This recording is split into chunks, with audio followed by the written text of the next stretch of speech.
George Pickering Sr. stood by his son's bedside, his heart heavy with despair.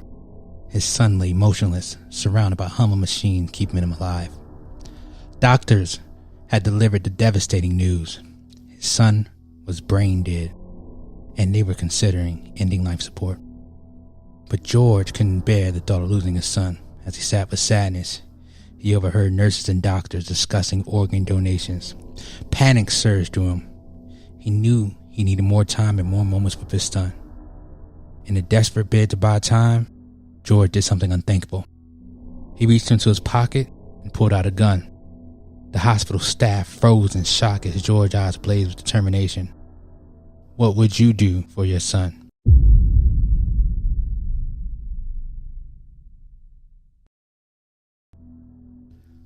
George Pickering Sr. was a hard-working truck driver, dedicated to providing for his family.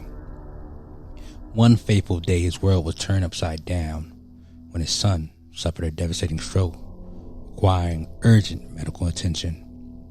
At the hospital at Tumble Regional Medical Center in Houston, Texas, alongside his ex-wife and other son, they anxiously awaited news from the doctors. The prognosis was bleak. Their beloved son showed no signs of brain activity and was placed on life support. The family faced an agonizing decision whether to remove him from life support. Stricken with grief, George Sr. struggled to cope, seeking solace in alcohol. The hospital staff, already burdened with the weight of their own responsibilities, found themselves dealing with George's intoxicated state. Despite the despair and pressure, George Sr. refused to accept the doctor's grim assessment. In a moment of desperation, he brandished a gun, uttered the words from anguish, "I won't let you take my son." His ex-wife and other son, torn by their own anguish, believed it was time to let go and attempted to reason with George Sr., but her love for his son was unwavering, and his belief in the possibility of his son recovering fueled his determination. As tensions rose and emotions ran high, George Sr.'s actions shook the hospital staff. In a gripping moment, he stood firm and resolved unyielding refusal to let go of hope. George Sr.'s other son made a daring decision and wrestled with his father to remove the gun. The son was successful with removing the gun, but George told the hospital staff he had a second gun. The authorities were summoned, and a standoff happened. Negotiations unfolded, each moment fraught with tensions. George Sr., fueled by father's love and a fervent belief his son's chance for recovery, he stood his ground against all odds. Though the situation was tense and emotions ran high, George Pickering Sr.'s actions stemmed from a place of unwavering love and hope as he fought tooth and nail to give his son every possible chance at life. The standoff was 4 hours. Then a miracle happened.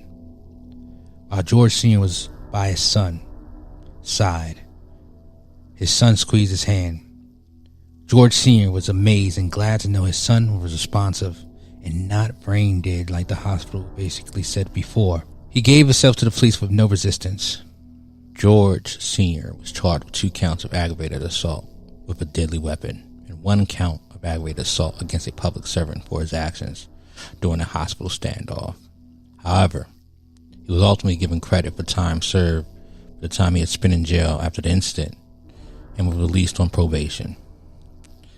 The case gained national attention. It was a crime that made national headlines. A father storms into a Tomball hospital armed with a gun, demanding that something be done to save his son who was on life support.